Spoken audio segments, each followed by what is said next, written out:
Tesho Akindele, this guy right here, Pereira, has to fill in those gaps so Inter Miami opens up. That's a little bit better from Orlando City. I'm surprised that security gate didn't take the air out entirely. So you expected it to be to this cross. Here's Nani. And it's into a position of real danger, and that's 1-1. And Chris Mueller. The last 5 to 6 minutes, he's been more dynamic. He's found himself in 1v1 situations. I love this run from Akindele off the back shoulder. The defender gets near post, drags him away. And that is your job as the opposite side winger. You've got to finish your run. You've got to provide that second option. Chris Mueller doing exactly that. It's been a while. And I gotta be honest with you, when you talk trash, you have to back it up. Now let's see what happens when reality meets fantasy.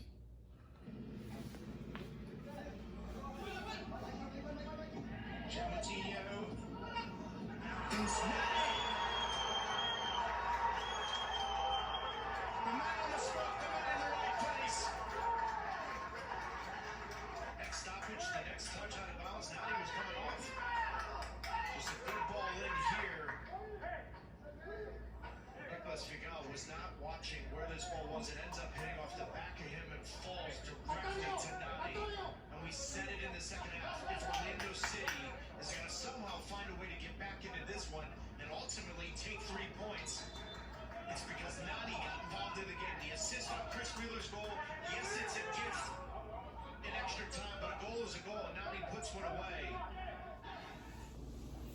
I just got home. I've been away for work. In the Tampa area for about 4 days, and I'm still sporting my COVID Grizzly man look. I have to tell you, I'm super excited at the result versus Miami, Inter Miami, Miami FC, whatever, however they want to call themselves. For the last 10 years, Orlando City fans have been hearing how better they are, how better their city is, how they once had MLS and they will have it again. Nobody believed that Orlando was going to be successful at anything. We felt that in USL, the successes and the trophies were going to account for that. And when we made it to MLS before Miami, we felt that the sky was the limit. And as you guys know, unfortunately, that wasn't the case. Orlando City, sadly, hasn't had the best of seasons. 5 bad seasons. But when people talk to me about Orlando City, they kept saying, well, Orlando City is a bad team, Orlando City this, Orlando City that. And I kept telling people, we have a new manager and we have new players. So to judge Orlando City by those players and by those managers was a bit unfair. I think the fans have put up with a lot of crap from people for a very long time. And last night, it looked like we were once again heading in that direction when Miami scored first. And I gotta tell you, I was deflated. I was really sad because I couldn't understand how a fan base can pour so much love and affection towards a club that repays you with anguish and with heartache time and time again. And for the friends that have joined us in MLS, it has to be awful because at least I have the idea that this team was once a good team.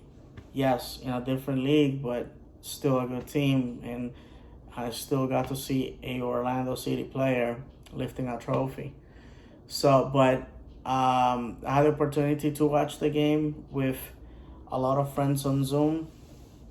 And in 2 continents, all over the U.S., all over Orlando City fans. To me, I remember saying to the guys, well, if we go down, at least, we're doing it together. At least we're sharing the same frustration with each other once again.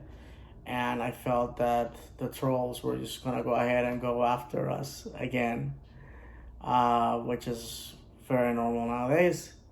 And lo and behold, Chris Mueller comes back and rescues what appeared to be just a point. And at that point, I was just like, oh, God, please, let just this be a draw and be done with it. Because I did not have any trust in Orlando City to win this game. And then there was Nani to prove me wrong. And we won the game at the death. This time, we were on the winning side. And it felt fantastic. And I think it was the beginning of the fans believing that they can support a winning side. And that, to me, it's the best thing out of everything. That said, I don't know what's going to happen in the future. The MLS back tournament just started, and a lot can happen. Obviously, 2 teams already dropped out, Nashville and Dallas, which I feel very sad for their fan bases because in Orlando we know that the Orlando Pride had to do the same in the NWSL tournament, and you put a lot of effort and a lot of hopes into the team doing great, and then for the team to not participate is really sad. That said, it felt good to win, and it felt good to go back to those guys that for 10 years have been taunting us in social media. And for the last 5, there was a particular guy that every time we lost, he will be the first one to comment and put an L, just an L for loss, right? So he will do that, and it will drive me so crazy because it's like, why, what do you do then? You want to cheer for a team, you want to follow a team. Well, the same passion, the same effort, the same energy I pour into my club, you're probably gonna do for yourself in supporting your club. So why is it that you have to come and try to do that? I'm like that. I'm weird like that. I think there should be like an honor. It's sports, it's entertainment. But sometimes people utilize that as a gateway to sort of like crap on everything that you ever done and your personal life and all that. And I remember him the last 2 weeks going, oh, there's not going to be any fans left. There's not going to be anybody left. Nobody cares about this team. They're a bunch of losers and all this other stuff. And next thing you know, we win. And I just spent the last 3 hours after that game going tweet by tweet for the last 5 years, retweeting with a comment to that guy. Oh, you said this? Guess what? This is what happened. And sending mocking videos and everything. I thought it felt fantastic. And who knows what's gonna happen in the rest of the tournament, but at least the people that follow around the city finally were able to pour their frustrations on a group of people having nothing but awful towards us. That's how football is. It's cruel and unpredictable. So it felt good to come back after 100-something days of no football to a win. And to be honest with you, Oscar Pareja, in my opinion, has revolutionized how the players see themselves, how the team sees itself. So it'll be interesting to see how well we do in this tournament. And once we return to have fans at the stadium, how the fans are gonna react to Oscar. If you have followed my vlog, you know that when I met him with my partner Kenneth, who podcasts with me, we couldn't say anything more nicer than what we did, because he was superb. He was super nice to us, and you can sense that the players bought into his system, bought into his ideas. So I think we're up for good changes in Orlando, and I think it's about time that happened.